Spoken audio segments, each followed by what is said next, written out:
आत्मीय भाइयों और बहनों, आपको पुस्तक व्यायाम हमारी एक अनिवार्य आवश्यकता, लेखक पंडित श्री राम शर्मा आचार्य।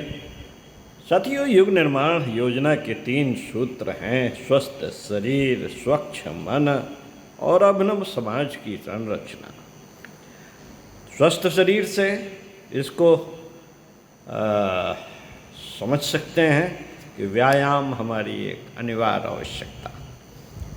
आइए इसी संदर्भ में सुनते हैं, कुछ चिंतन मनन करते हैं और अगर विचार अच्छे लगते हैं तो उस पर चलना शुरू करते हैं। शरीर तो हमारा ही है, स्वस्थ रहे तो क्या बात।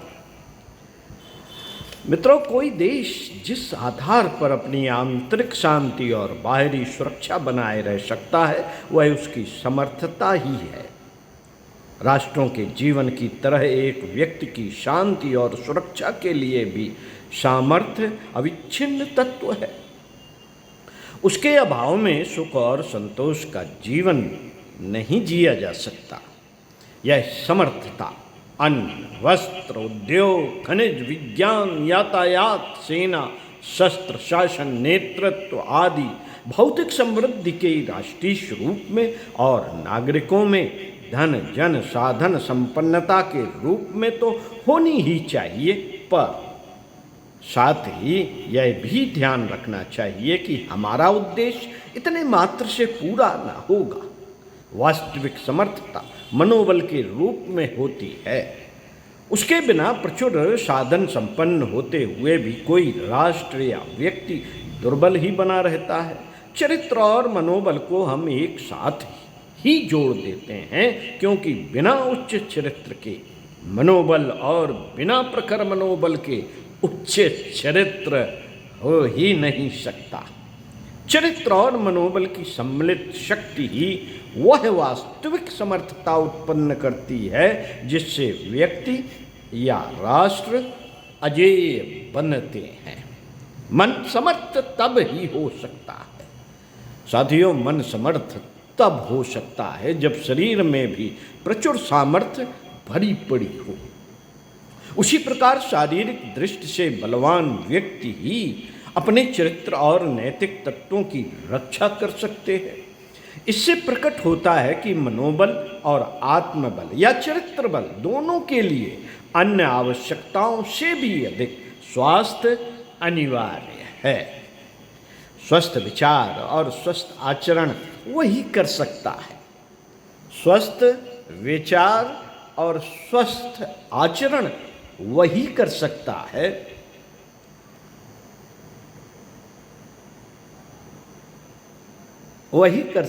है जिसका शरीर भी स्वस्थ हो। दुर्बल और क्षीणकाय व्यक्ति तो अपने अस्तित्व की भी भली प्रकार रक्षा नहीं कर सकते। आदर्श और सिद्धांत की रक्षा करना तो उसके लिए अपंग का पर्वत पर चढ़ने के समान ही कठिन समझना चाहिए। इसलिए व्यक्ति और राष्ट्र की समग्र समर्थता के लिए स्वास्थ्य एक अविच्छिन्न तत्व है, जिसकी किसी देश, समाज और काल में उपेक्षा नहीं की जा सकती। स्वास्थ्य न रहेगा तो न साहस रहेगा, न और कुछ। शौर्य, उत्साह, पराक्रम, पुरुषार्थ, निरालस्यता, आत्मविश्वास, दृढ़ता इत्यादि गुणों का आविर्भाव स्वस्थ व्यक्तियों में ही संभव है।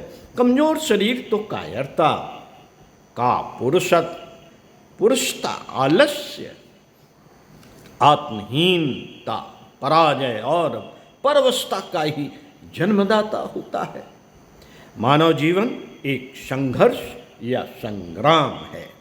जन्म समय से ही हमको अनेक कठिनाइयों और अवांछनीय परिस्थितियों का सामना करना पड़ता है, और जब हम वयस्क हो जाते हैं तो अनेक प्रकार की सामाजिक, आर्थिक और प्राकृतिक बाधाओं का निराकरण करते हुए जीवन क्षेत्र में अग्रसर होना पड़ता है। इसके लिए शक्ति और साहस का होना अनिवार्य है। ऐसे तो रोते, झीकते, गिरते, पड़ते अनेक लोग जीवन के दिन पूरे कर लेते हैं, पर ना उसका कोई महत्व समझा जा सकता है और न उसे मानव जन्म की सार्थकता कहा जा सकता है। हमारे जीवन का लक्ष्य तो अपना तथा समाज का हित साधन करते हुए धर्म, अर्थ, काम, मोक्ष की प्राप्ति माना गया है, पर वह ऐसी शक्ति रहित और परावलंबी स्थिति में रहने से कहाँ चरितार्थ किया जा सकता है।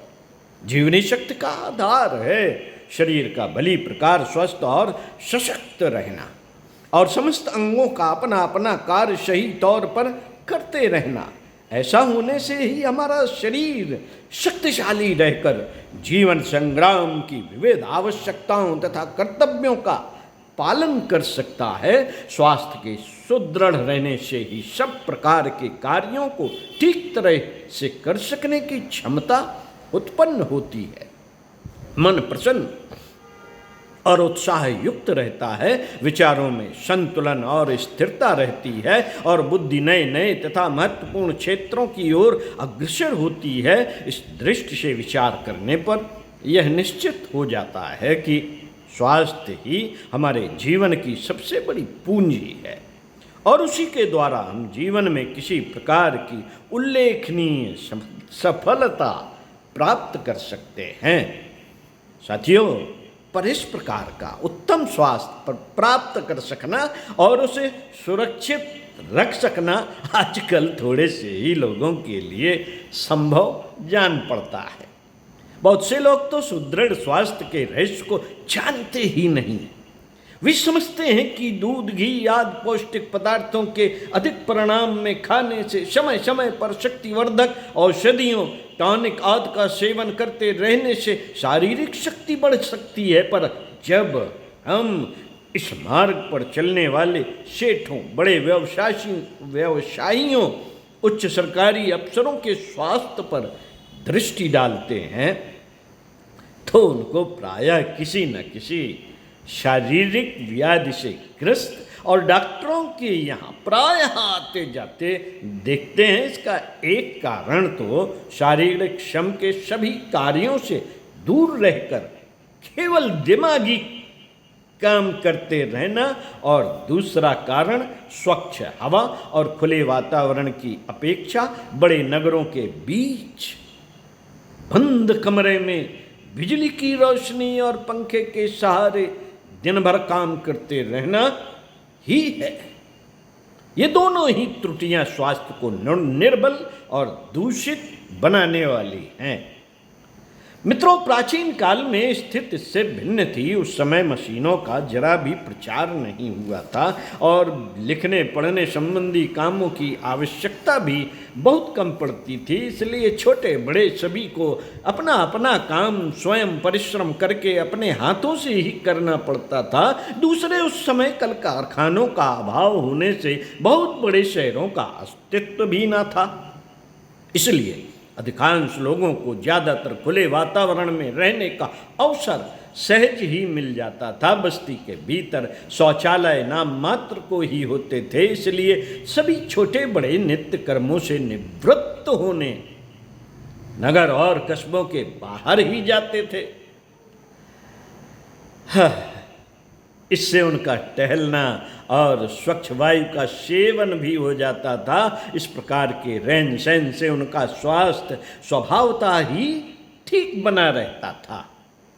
साथियों, वर्तमान आर्थिक और सामाजिक परिस्थितियों को देखते हुए यह तो संभव नहीं जान पड़ता कि शहरों के वातावरण को बहुत अधिक बदला जा सके अथवा लोगों के जीवन निर्वाह के पेशों में कोई क्रांतिकारी परिवर्तन किया जा सके।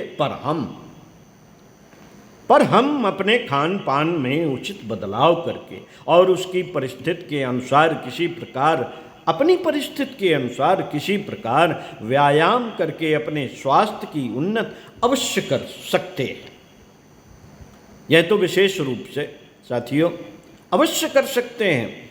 यह बात हम आरंभ में ही समझा देना चाहते हैं कि व्यायाम से हमारा आशय दंड बैठक कुश्ती मदगर आदि भारी व्यायामों से नहीं है, तो विशेष रूप से पहलवानों और फौजी लोगों के उपयुक्त है। सामान्य लोगों को तो ऐसे ही व्यायाम करने चाहिए जिससे रक्त शुद्ध होकर उसका शरीर में आना जाना उत्तम प्रकार से होने लगे और पाचन संस्थान के यंत्र अपना काम ठीक प्रकार से करते हुए आहार के उपयोगी रस और रक्त के रूप में परिवर्तित कर सके। ऐसा व्यायाम बस्ती के बाहर किसी खुले स्थान में या घर के ही किसी ऐसे स्थान में करना चाहिए जहाँ की वायु अपेक्षाकृत शुद्ध और ताजा हो।